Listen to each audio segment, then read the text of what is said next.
Bonjour, je suis Mohamed El-Fadi, je suis consultant formateur en technique de communication professionnelle et entrepreneuriat. Dans cette capsule, je vais partager avec vous quelques conseils pour bien gérer votre stage. Et ces conseils-là seront 5.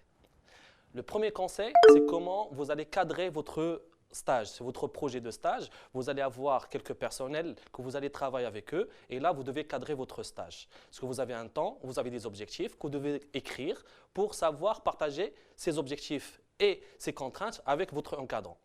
Le deuxième conseil, c'est que pendant le stage, vous devez avoir un journal. Chaque jour, vous devez écrire ce que vous avez fait. Chaque jour, vous devez mentionner le temps que vous avez passé dans une tâche, les gens que vous avez partagés avec ces tâches et comment vous allez adapter ce que vous avez appris dans votre rapport. Troisième conseil, c'est que vous devez faire des livrables chaque semaine. Chaque semaine, écrire un petit compte rendu que vous allez partager avec votre encadrant dans le stage et votre encadrant professionnel. Comme ça, à la fin de votre stage, vous n'allez pas avoir la contrainte que vous devez chercher qu'est-ce que vous avez fait et vous allez sûrement oublier. Quatrième conseil, c'est que vous devez rédiger et préparer en parallèle votre rapport et votre présentation finale. Et là, vous devez avoir des témoignages. Vous devez prendre des photos, savoir ce que vous avez fait comme tâche chaque jour et savoir est-ce que ça, ce que vous avez appris, est-ce que ça colle avec votre formation académique ou bien il y a un plus. Parce qu'il ne faut pas oublier que le stage, c'est un complément de formation. Et le stage, c'est le plus important parce que vous allez apprendre votre savoir-faire.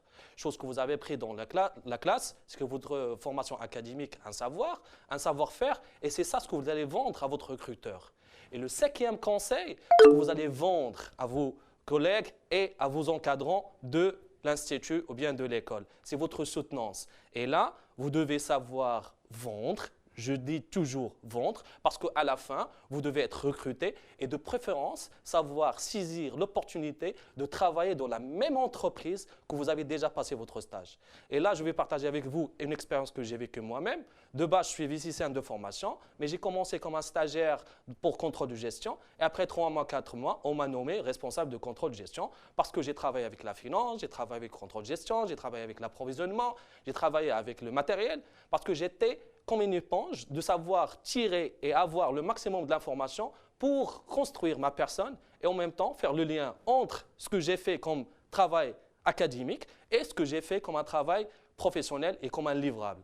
Et là, vous devez penser, à la fin de votre stage, vous devez avoir un livrable. C'est votre savoir-faire, votre savoir-être et vous devez apprendre à gérer votre quotidien et votre routine parce que après, vous allez intégrer le monde professionnel et ce sera une routine que vous devez savoir gérer.